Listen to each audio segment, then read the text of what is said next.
Bonjour à vous, aujourd'hui dans cette vidéo, nous allons voir plein de phrases, de questions que vous pouvez poser à un inconnu ou une personne que vous connaissez un petit peu pour démarrer une conversation. Le small talk est très important parce que ça permet de démarrer une conversation de la bonne manière. Si vous êtes à côté de quelqu'un que vous connaissez un petit peu et que vous êtes un petit peu timide et que vous avez du mal à savoir comment l'aborder, ces questions vont pouvoir vous aider. La même chose si vous, par exemple, vous voyagez à l'étranger et qu'il y a quelqu'un qui est à côté de vous qui a l'air sympa et avec qui vous voudriez bien parler. Le fait d'avoir toutes ces questions en tête va vous aider à oser parler à cette personne. Deux questions qu'on entend souvent à l'école, qu'on va nous apprendre à l'école, mais avec lesquelles faut faire attention parce qu'on va pas forcément trop les utiliser. La première, what are your hobbies? What are your hobbies? Vous pouvez le demander, mais vous allez être un petit peu catalogué, j'apprends l'anglais, j'utilise des phrases un peu basiques. En français, on dira pas trop, bah alors c'est quoi vos hobbies, vos passions, c'est un peu étrange. La deuxième, what do you do for fun? What do you do for fun? Qu'est-ce que tu fais pour le fun, pour t'éclater? La personne va se dire, oula, faut que je trouve une réponse à la hauteur de la question, qu'est-ce que je fais pour m'éclater? Je vais pas faire du parapente tous les week-ends, donc bon, ma vie elle est peut-être pas hyper fun. Donc évitez d'utiliser ces deux questions et préférez utiliser une de ces deux alternatives. What do you do in your free time? What do you do in your spare time? C'est la même chose. Qu'est-ce que vous faites dans votre temps libre? What do you do in your free time? What do you do in your spare time? Ou alors, what do you do outside of work? What do you do outside of work? Qu'est-ce que vous faites en dehors du travail? Si on parle d'activité, on peut continuer avec ce genre de questions. Do you like sport? Do you like sport? Do you do any sport? Do you do any sport? Faites bien attention avec le sport, on ne dira pas make ou practice sport, mais bien to do sport. Vous pourriez également démarrer en parlant de vous, d'une activité que vous faites. Par exemple en disant I've recently started to exercise. I've recently started to work out. Do you also like sport? Do you also like sport? Posez toujours donc une question derrière. J'ai commencé à faire du sport, mais je me suis remis au sport. Et vous, est-ce que vous aimez le sport ou est-ce que toi, tu aimes le sport? Ça marche aussi pour d'autres activités comme par exemple la photo, le dessin, le yoga. Vous pourriez dire I've recently taken up photography. I've recently taken up photography. Notez le phrasal verb taken up, to take up, qui veut dire démarrer une activité. Vous pourriez dire aussi après do you like taking pictures? Do you like yoga? Do you also draw? Notez également l'utilisation du present perfect parce qu'on parle de quelque chose qui est récent, qu'on vient de démarrer, qu'on a commencé il y a peu de temps et qu'on est encore en train de faire. Donc I've just started, I've recently started, I've just taken up, I've recently taken up. Vous pourriez également parler de vos futurs projets comme par exemple I'd like to take up yoga. I'd like to take up meditation. J'aimerais me mettre à faire du yoga ou de la méditation. Et vous pourriez également poser une question do you do yoga? Do you like meditation? Vous pourriez également utiliser cette phrase I'm thinking of getting into birdwatching. I'm thinking of getting into meditation or whatever, reading or yoga or bungee jumping, whatever.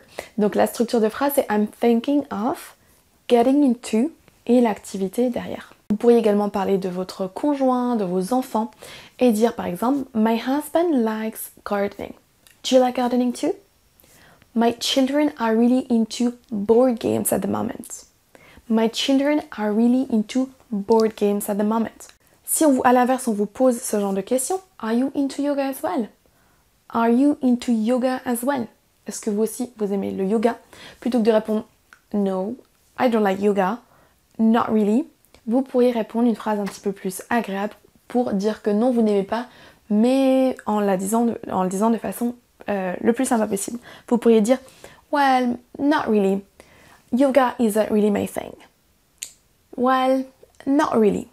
Yoga isn't really my thing. Vous pourriez également dire Well, not so much. I'm not really into sport. Well, not so much. I'm not really into sport. Vous pourriez également dire Well, to be honest, I'm not a huge fan of. Well, to be honest, I'm not a huge fan of photography, of drawing. Vous pourriez également partager vos lectures ou les séries que vous regardez à l'heure actuelle. I'm currently reading an interesting book. Are you also into reading? I'm currently reading an interesting book. Called, vous pouvez donner le titre. Are you also into reading?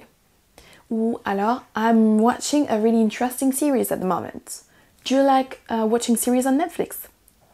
I'm watching a really interesting series at the moment. Are you also into Netflix? Do you also enjoy watching series and films on Netflix?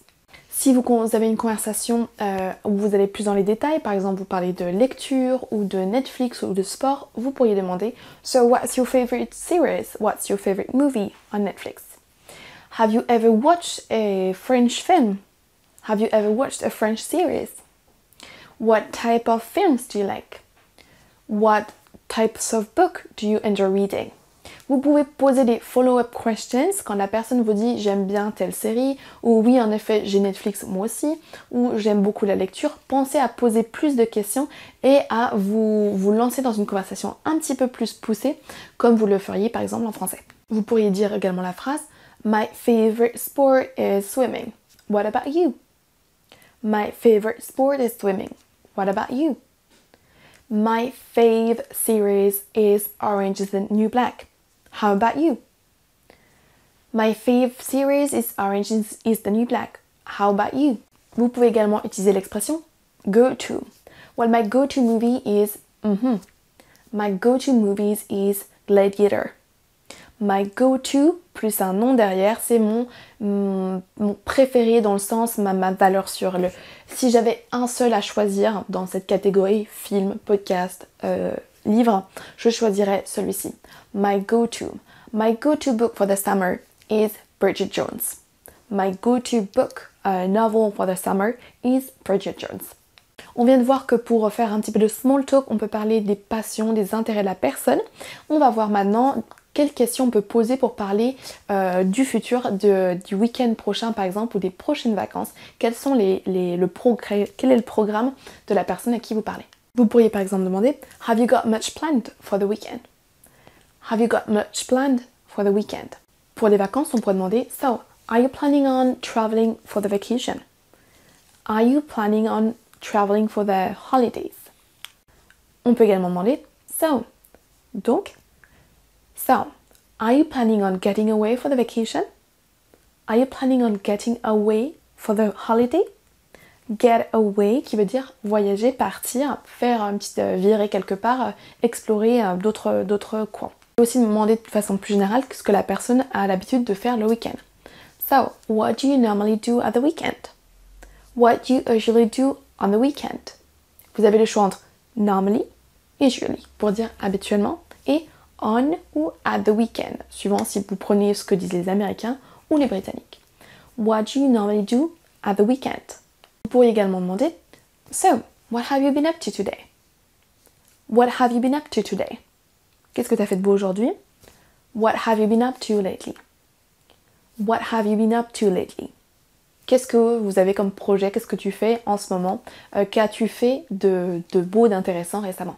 Après avoir parlé des intérêts, des passions de la personne, et également de ce que la personne a prévu, les prochaines vacances, le prochain week-end, on peut également poser des questions un peu plus précises sur les expériences passées qu'il ou elle a eues. Comme par exemple, Have you ever been to France? Have you ever been to Europe? Si vous parlez en américain par exemple. Ou de façon encore plus précise, Have you ever visited Paris? Have you ever visited Milan? Vous pouvez également commencer par parler d'une expérience que vous avez eue, par exemple, So, I traveled to Japan last year. Have you ever been to Asia? I traveled to Japan last year.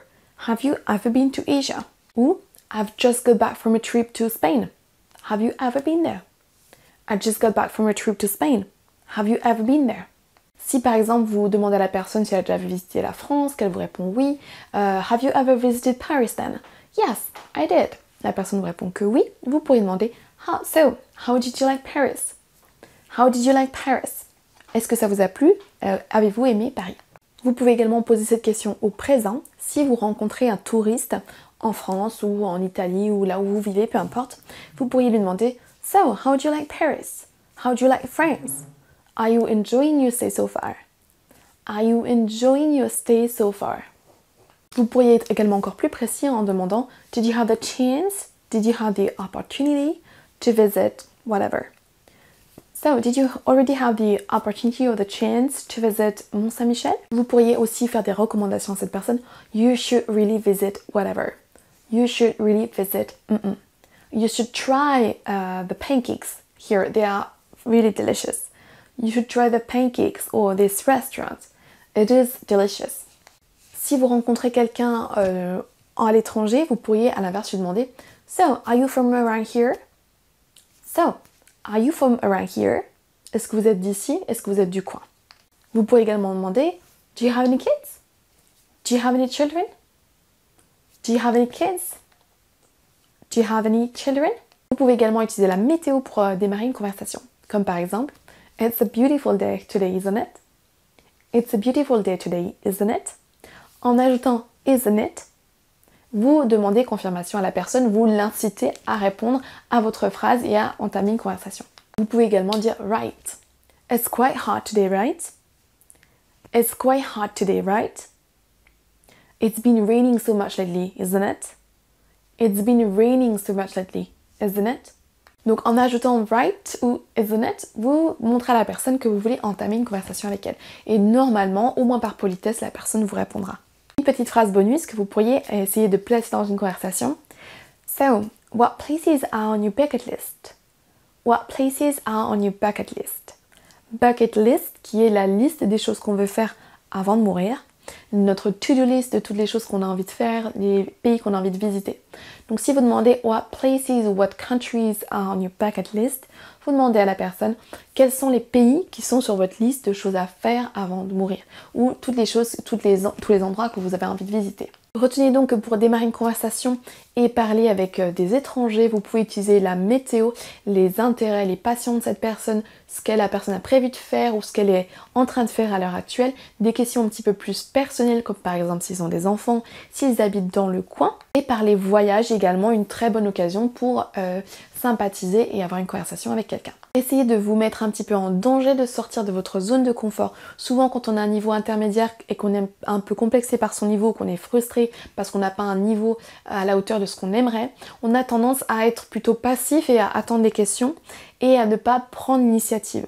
Dites-vous bien que c'est pas parce que votre niveau est encore au top et que vous êtes complètement bilingue que vous n'avez pas le droit de vous intéresser à l'autre et de poser des questions.